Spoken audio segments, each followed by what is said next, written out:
Hello Summoners, and welcome to another ProGuides video. With Season 10 coming up and the preseason changes just around the corner, we think it's a great time to start talking about things you can do to get ready for next season. One thing that comes to mind without much thought is which champions will be powerful. In this video, we're going to cover which champions our analysts believe will dominate the next season. We'll make sure to go over the thought process behind these picks, and if you see one you like, make sure to start learning them to set yourself up for success. For our question of the day, what's been your favorite play so far at Worlds this year? I'm a huge fan of the Shy, so mine was seeing IG beat out Griffin. But before we get started, make sure you go to ProGuides.com if you want to see huge improvements in your rank. We upload video guides similar to this one on our website every single day, and as of now, we're currently uploading a Challenger gameplay analysis guide for every single champion, so make sure to click that link below. Also, we have an exclusive coaching feature called Play with a Pro, which provides instant, on-demand, 24/7 coaching from the best of the best. Trust me guys, you don't want to miss out on this, so sign up today. Alright, with all that being said, let's jump right into it.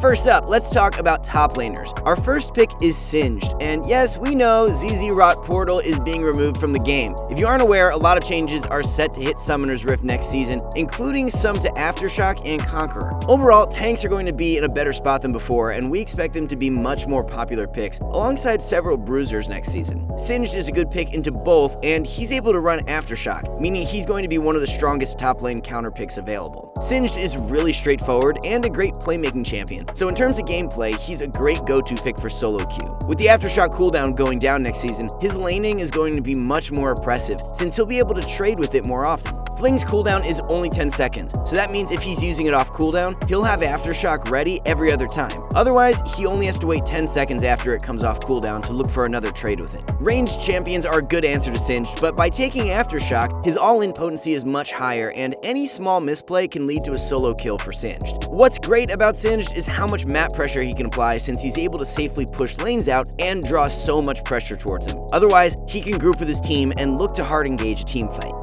Next up is Fiora. A lot of players always felt like Conqueror didn't really benefit Fiora too much because she already deals true damage. Well, next season that true damage is being removed from Conqueror and instead being partially added onto the healing portion of Conqueror. Yikes. This one's gonna hurt, since that means there's no inefficiency with the rune like before. A lot of Fiora players would run Grasp as an alternative, but it's likely that following these changes, Conqueror will be her go-to keystone. Fiora is already seeing a lot of success, and there's a new split pushing item in the works. Depending on how that item turns out on its release, Fiora might end up even stronger. To be honest, I'm a little worried about her and she might need some nerfs, but at the very least, it should be possible to abuse her for at least a couple of patches. At the moment, she's sitting just below a 51% win rate, and a lot of her losses are when she has to play versus Kayle. Considering how things are going at Worlds and off of what Riot has told us, we already know nerfs are headed her way. As a champion dedicated to split pushing, Fiora doesn't rely so much on her team. She can always draw pressure toward her or dominate her 1v1 matchup in isolation because of the tools she has in her kit. Since Herald is receiving some changes, this means that winning topside matters even more than before. If Fiora can pull ahead, she can help secure 2 Rift Heralds and snowball the game even harder.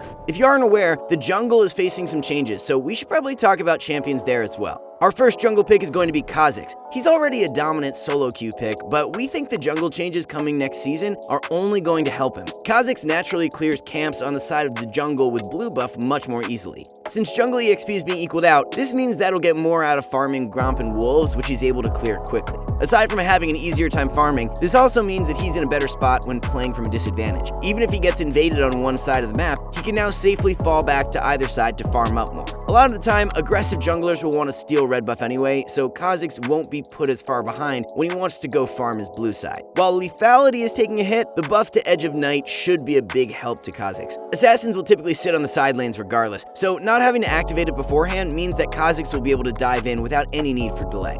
Next up in the jungle is Zac. With the Aftershock changes, we think that Zac will be an even stronger pick than he currently is. It's definitely a nerf in the early game though, since Aftershock focuses more on scaling with a return on the cooldown. As a jungler, the cooldown reduction isn't that big of a help for Zac in the early game. Nevertheless, it'll deal slightly more damage in the late game, make Zac a lot tankier in the mid game, and have a shorter cooldown to match his E's rather long cooldown as well. This means that even if your initial engage flops, you're able to back off and wait a bit to look for another opportunity shortly after. Honestly, the early game nerf is rather negligible anyway, since Zac isn't really the strongest duelist. Instead, he's best off ganking for his laners and avoiding his opponents early on while he farms up. The impact of the changes to Aftershock will just mean his late game is stronger when we already see Zac doing pretty well for himself. Next up, let's talk mid lane. Twisted Fate is up and ready to bat. With the changes to both Rift Herald and Dragon, being able to prioritize either lane is paramount. Luckily, Twisted Fate is one of the best champions for easy ganks on either side lane. This means that whether he wants to secure some Infernal Dragons through his bot lane, or instead get his top lane rolling to secure 2 Rift Heralds, Twisted Fate has the luxury of playing to either side of the map. If you've kept with the changes that are being made to Kleptomancy, you'll probably know that the days of Money Machine Twisted Fate are coming to a close. However, the new Kaleidostone Keystone might just be what Twisted Fate needs. If you don't know, Kaleidostone will now randomly roll you a Keystone on a short cooldown once you use your last. Since he's ranged and has a stun, Twisted Fate should be able to effectively use pretty much every Keystone that gets shuffled to him. The bottom line, however, is Twisted Fate's ability to roam and set up control over whichever objective his team needs to take.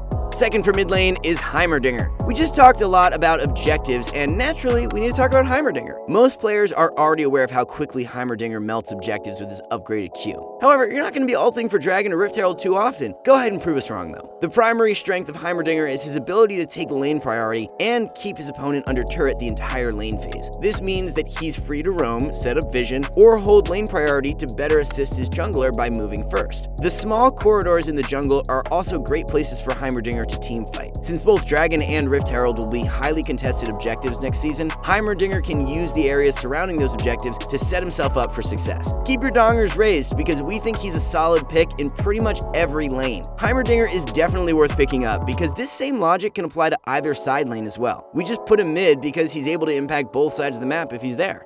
There are some huge Dragon changes, so we need to talk about the bot lane now. With the heavy emphasis on lane priority, Caitlyn is the best candidate for next season. Dragon control is going to rely heavily on the bottom lane next season, and it's also much more important. By picking a strong laning champion like Caitlyn, you can secure those early dragons and bolster up your entire team's late game power. By picking Caitlyn, you guarantee that every matchup is either a winning one or an even one. The ball is in your court, and it's to how well you can poke out your opponents and control lane. Additionally, Caitlyn is the marksman most commonly associated with taking bottom lane turret. This is crucial next season because of the increased importance of Rift Herald. By taking bottom lane turret early on, this allows you to rotate and help secure the second Herald, or try to take the first one extremely early on. From there, the tempo of the game increases significantly, and you can create huge leads for your team just by playing around objectives. Elder Dragon is also going to be much stronger next season, so Caitlyn's ability to set up traps around that objective to secure it is invaluable. Draven is our next bottom lane pick. A notorious lane bully and hard snowballing champion, it should come as no surprise that Draven has found his way here based on what we've talked about in this video so far. Especially when paired with an aggressive support, Draven is able to take complete control over the lane and either shove his enemies under tower or pick up kills.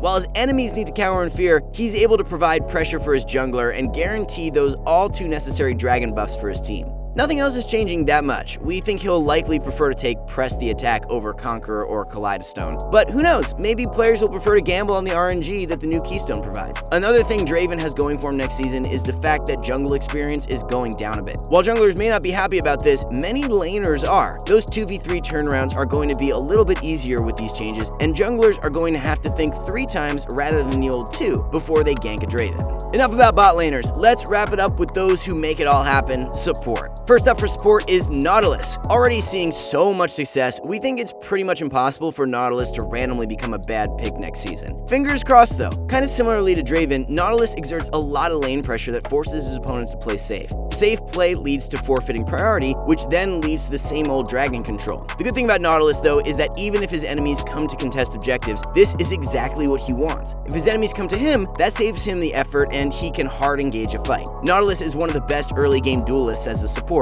and those aftershock changes are definitely a buff to him. The shorter cooldown is great for laners. Support is no exception. Since Nautilus also builds tanky, the late game nerfs aren't going to hit him as hard as someone like Lissandra. He's already a great champion who we've mentioned a lot in our other videos. He has hard engage, a great lane phase, and can make those game-winning picks. Finally, I hope you guys like sushi because Nami is our last pick. Okay, maybe that's a little too morbid. Nami is another support who's doing really well for herself. She's an oppressive lane opponent because of her ability to trade and sustain at the same time. Also, her movement speed buffs as well as the slows she can and transfer to her allies means that her opponents are going to have a really hard time laning against her, especially if she's paired with a lane-dominant champion like Caitlyn or Lucian. Nami is able to secure bot lane priority and slowly whittle down her foes. Same thing, and we sound like a broken record, but that leads to dragon control and the cycle goes on. We suspect that tanks are going to be more popular next season, so having a more peel-oriented support is great, especially because that means team fights will be longer. If team fights are longer, Nami is able to utilize her abilities and really shine. More heals, more CC, more slow, and more Ws. That concludes this video. Thanks so much for watching, guys. If you want more content to help you improve, check out ProGuides.com, where we've teamed up with pro players to create guides designed to take your game to the next level. Also, keep an eye on our YouTube channel, where we are constantly updating it with new content just like this. Good luck out there on the Rift, and we'll see y'all next time.